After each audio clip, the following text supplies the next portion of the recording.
what is the most quote unquote, with the wrong word to say, absurd experience that you see over and over again, if it's not just seeing deceased loved ones, that just make you concretely believe, okay, there's something more than this life that we have when we die? Yeah. So I have had so many people see their deceased loved ones. There is one, she is in my book. I call her Sue, and I took care of her for a very long time, months, more than 6 months.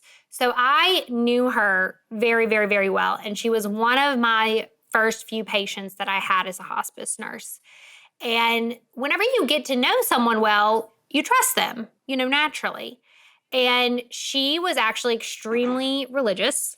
And whenever she thought she was going to die, she had COPD. So she had an episode where she could not breathe and she thought she was going to die. I thought she was going to die. And she told me that when it came down to that second, she questioned her beliefs. She was like, when I was facing it, I was like, is there nothing? Is there about to be nothing? And she was scared. And this was someone who was extremely, extremely, extremely religious. And I was like, okay, like I get that. And then a couple of weeks later, I show up and she's seeing her deceased husband. And there is this calmness. And I asked her, I said, are you scared, like, of dying like you were before? And she said, no, I'm not at all. And when he had come to get her, she was not scared at all. And for me, I was like, wow, that's really something. Whenever he was finally there to get her, that she felt complete calmness. And I see that all the time. And then I left that day knowing that she was about to die. And I put in my book where I was like, I am dreading her death. Like, I just don't know how I'm going to be able to handle this. Like, I had seen this woman 3 times a week for 7 months. And I kept saying, like, I don't know if hospice is right for me. How can I be a good hospice nurse if I am dreading my patients' deaths? Like, I know that this is going to happen. And so, of course, since we were so close, I told everyone, I'm going to be on call. Even if I'm not on the call schedule, you need to call me when she dies. Like, I need to be there for her. We were very, very close. And so when I thought she was going to die, the next morning, I hadn't gotten a call all night. So I call her son to check on her, planning to go see her first thing that morning. And he told me that she had died the night before. And I was like, I'm so sorry. There must have been a horrible miscommunication. I thought everyone knew to call me. I was going to be there for you. I'm so sorry. And he said, Dad, who's her deceased husband, told her that you can't handle it and to not call you. And for me, that was a moment that I was like, wow, that's insane, because no one knew those thoughts that I had had. And I mean, it was very true. I definitely could not have handled it. Oh man, I just got the chills. It's like, and once again, this goes back to those anecdotal stories that it's like you don't, it's like until you experience that personally and you ring that to be true, how do you explain that? Once again, it goes back to I don't know, maybe things don't have to be proved, just believe what you believe, but something like that hits so home, it was so accurate. It's like, I love hearing these stories because I'm like torn. I don't know what the hell I want in regards to what happens after. It's like, life is exhausting enough, but if we keep going on for eternity, that sounds really exhausting. I don't know. I'm just I've heard people going on say a rant in that. my thoughts right now. You know what I mean? Yeah, it's all common, but I mean, what's your opinion, or in your community of hospice nurse or scientifically, whatever, is there any, like, people that are listening, I've had near-death experiences on, I've obviously had you on before and discussed these phenomenons. Is there any inkling or room for being like, oh, this is just the brain playing tricks on you, and, people, have these relationships with their deceased loved ones, they could easily just be dreaming, but then I hear the correlation of it feels way too real. You know what I mean? Like, when I have a dream, I haven't had a near-death experience for these visioning experiences, obviously, but I could decide, I feel like if I had to guess, there would be a massive difference. Like, I know what a dream feels like, even when it feels real. Like, is there room for thinking that the brain is just playing a trick on these people, or it's just straight up something else? So the reason I don't think that, and I've delved very far into this because I, of course, had those questions too. And, some of the biggest scientific naysayers, what they say is, one, they'll say it's lack of oxygen to the brain.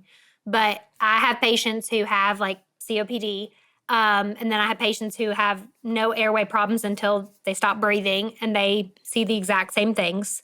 So to me, that's not really a good explanation for it.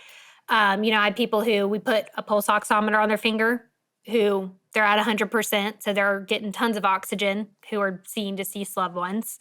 And then another thing people will say is that it's like a side effect of medication, because we will typically give like morphine and things like that at end of life. But I've had patients who never take pain medications who also see their deceased loved ones. And also, it's like the matter of factness about it, because I have had people say to me like that they will take morphine and they're like, I'm seeing spiders. I don't think there's spiders. And I'm like, yep, there's not spiders. We need to not give you that anymore. But they talk to their loved ones in a very matter-of-fact way, just like how you and I are talking. And that has always stood out to me. And then the other thing that people will say is DMT, which is like basically a drug, that they say might be released right before death from your brain. But I found a scientific article talking about DMT, like people taking DMT and scientists studying them. And what they saw does not correlate with what I have patients see. They were seeing rainbows and unicorns and the walls were moving around them. And I don't have patients report that at all. If they were, I would think they were having a side effect. They're just seeing their deceased loved ones. And it's nothing more than that, really. Occasionally pets, but that's their loved ones, in my opinion.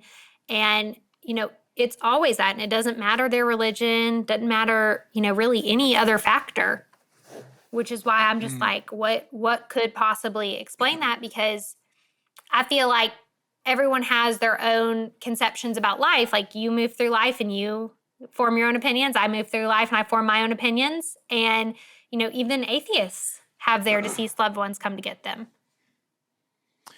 See, I'm interested in tapping in that. Do you have any experience or any thoughts on people that, because you had the experience of someone who's very religious and she questioned it, but then I'm curious about the opposite side of the spectrum as to what you just mentioned, someone at the end of life that didn't believe in an afterlife, and you've seen those people shift? Yeah, but a lot of people think that they're like suddenly like religious, and that's not the case. I have one in my book who's an atheist, and he told me, I just don't think that anything happens once we die. And maybe a week later, his deceased sister came, and his wife, who was also an atheist, was like, you need to fix him. Something's wrong. Something's very wrong. And the patient was like, this is just my sister. I don't know why you're so scared of my sister. Like, stop being like that. Like, she was being like rude to a guest or something, which I thought was very funny. And I told her, I was like, this is normal. It's okay.